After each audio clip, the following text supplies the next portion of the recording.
नमस्ते दोस्तों, अगर आप भी चाहते हैं कि आपके गुलाब में बहुत ही अच्छी मात्रा में फूल आए, वो भी बहुत ही बड़े साइज़ के, उनका कलर भी बहुत ही खूबसूरती से निखर कर आए, तो आपको कुछ बातों को अगस्त के महीने में अपने प्लांट पे कर लेना है और कुछ कामों को नहीं करना है।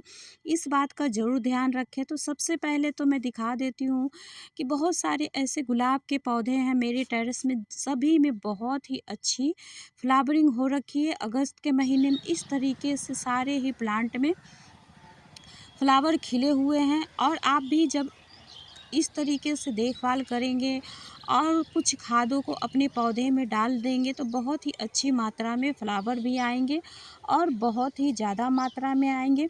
अगर आपके पौधे में कलियां तो आ रही हैं, लेकिन उनका साइज बहुत ही छोटा है और फूल भी झड़ जा रहे हैं, तो आप बहुत ही आसानी से आपके भी किचन में अवेलेबल सामानों से बहुत ही इजी तरीके से इनको खाद जब डालेंगे तो बहुत ही अच्छी ग्रोथ भी होगी और धीरे धीरे इनमें बहुत ही ज़्यादा मात्रा में फ्लावर भी आने शुरू हो जाएंगे। ये देखिए, सबसे पहले तो हमें अगस्त के महीने में अपने पौधे पे कटाई छटाई नहीं करनी है, ना ही प्रूनिंग करनी है। जितने भी ग्रीन ब्रांचें हैं उनको भी कट नहीं करना है। अगर आप नर्सरी से कोई पौधा लाए हैं तो उनको बिना जड़ों को नुकसान पहुँचाए आप गमले में लगा सकते हैं। और अगस्त के महीने में सबसे पहले हमें क्या करना है कि पौधे में जितने भी फूल आकर सूख जाता है उनको हटा देना है, और सूखी हुई फंगस लगी हुई पत्तियों को भी चेक करके हमको हटाते रहना पड़ेगा। और इस तरीके से एक ही पौधे में अगर आपको ढेर सारे फूल चाहिए तो नर्सरी से आप जब भी पौधा खरीदें तो पौधे को आप देखकर ज़रूर खरीदें कि किस तरह के उनमें फूल आए हुए हैं और पौधा हेल्दी हो। तो इस तरीके से बहुत ही अच्छी मात्रा में वो ढेर सारे फूल आते हैं। यह मेरा पौधा 2 साल का पुराना पौधा है और इसमें देखिए बहुत ही अच्छी मात्रा में फूल आते हैं। जितनी भी ब्रांचें हैं उनमें फूल आए हुए हैं। तो इस तरीके से जब आप पौधे को लाएंगे और थोड़ा मैच्योर प्लांट हो जाता है तो उनमें फूल भी बड़े साइज का आता है और बहुत ही ज़्यादा मात्रा में फूल आते हैं। इसमें भी बहुत ही अच्छी मात्रा में फूल आते हैं, और जब एक बार फूल आता है तो कम से कम 5 से 6 दिनों तक इन पे फूल खिला रहता है।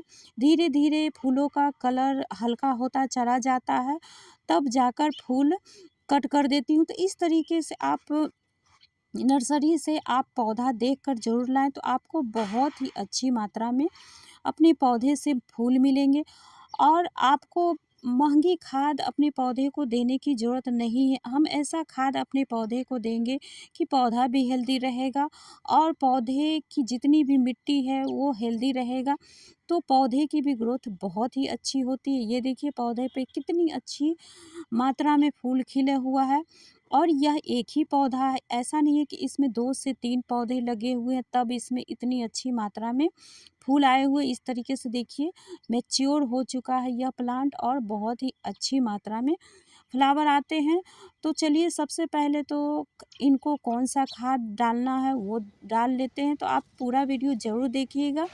बहुत ही आसानी से केयर करती हूँ मैं अपने टेरेस में जितने भी पौधे हैं उनका।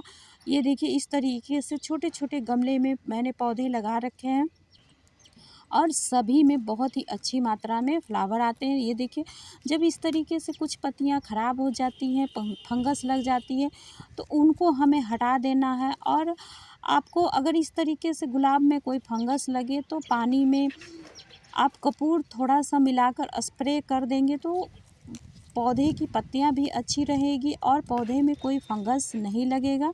तो चलिए, सबसे पहले तो हमें ऐसा काम करना है गमले के साथ कि बहुत ही अच्छी मात्रा में पौधे की जड़ों अपने को फैला सके। तो यहाँ पे सबसे पहले हमें करना है कि गमले की मिट्टी में जितने भी खरपतवार हैं उनको निकाल लेना है। इस तरीके से जब हम खरपतवार निकाल लेते हैं तो मिट्टी की जितनी भी एनर्जी होती है, पोषक तत्व होते हैं, वो हमारा मेन पौधा लेता है। खरपतवार बहुत ही तेज़ी से अपनी जड़ों को फैलाता है और बहुत ही ज़्यादा मात्रा में खरपतवार हो जाते हैं। जब हम छोटे-छोटे खरपतवार को निकाल देते हैं तो इनकी ग्रोथ भी ख़त्म हो जाती है और इस तरीके से मिट्टी की गुड़ाई कर देते हैं तो जड़ें भी निकल जाती हैं और मिट्टी ऊपर नीचे होने से हार्ड नहीं होती है। तो इस तरीके से देखिए मैंने मिट्टी को एक लेयर हटाकर पौधे के ऊपर चढ़ा दिया है ताकि जो खाद हम डालें उसको भी आसानी से ढक सके। इस तरीके से आप बारिश के मौसम में जो भी खाद डालें उसको आप मिट्टी से ढक देंगे तो धीरे धीरे वह खाद बनता चला जाता है। ये देखिए सारे के सारे बहुत ही आसानी से किचन में ही मिल जाने वाले खाद है। एक सिर्फ नीम खली है, उसको आप मार्केट से बहुत ही आसानी से खरीद सकते हैं। इस तरीके से देखिए 2 चम्मच मैंने नीम खली को डाला है। बारिश के मौसम में आप हर 15 दिन पे हर एक गमले में नीम खली को ज़रूर डालें।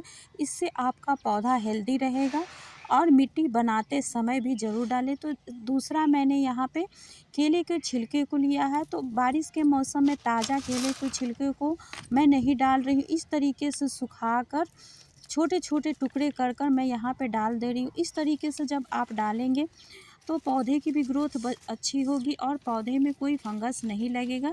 और तीसरा मैंने यहाँ पे प्याज के छिलके को लिया है जिसमें कि पोटेशियम, फास्फोरस, नाइट्रोजन, कैल्शियम पाए जाते हैं।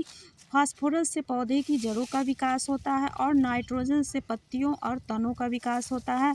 तो इस तरीके से पौधे की भी बहुत ही अच्छी ग्रोथ होती है। और लहसुन का छिलका एक नेचुरल कीटनाशक का काम करता है। तो इन सारे ही जब सामग्री को हम अपने पौधे को इस तरीके से देंगे तो कोई भी फंगस नहीं लगेगा। और ये देखिए मैंने इसको मिट्टी से ढक दिया है तो धीरे धीरे यह खाद बनता चला जाएगा और पौधा भी हेल्दी हो जाएगा और धीरे धीरे हमारे पौधे को सारे पोषक तत्व भी मिलते रहेंगे। तो पौधे में बहुत ही अच्छी मात्रा में 1 सप्ताह के बाद ही कलियां भी बनेगी और बहुत ही अच्छी मात्रा में इस पे फ्लावर भी आने शुरू हो जाएंगे। तो ये देखिए बहुत ही आसानी से बनने वाला खाद है जिसको कि आप अपने पौधे को दे सकते हैं। और दूसरा यहाँ पे अगर आप लिक्विड में देना चाहते हैं तो लहसुन प्याज के छिलके को 1 दिन के लिए पानी में भिगोकर रखकर इस तरीके से आप छान कर भी बहुत ही आसानी से दे सकते हैं ताकि आपके पौधे की ग्रोथ तेज़ी से हो। तो इन सारे सामग्री को आप ज़रूर डालें अपने पौधे में, बहुत ही तेज़ी से ग्रोथ होता है। एक नेचुरल खाद हम अपने पौधे को जब देते हैं तो पौधा भी बहुत ही हेल्दी होता है। और आप सभी का बहुत बहुत धन्यवाद।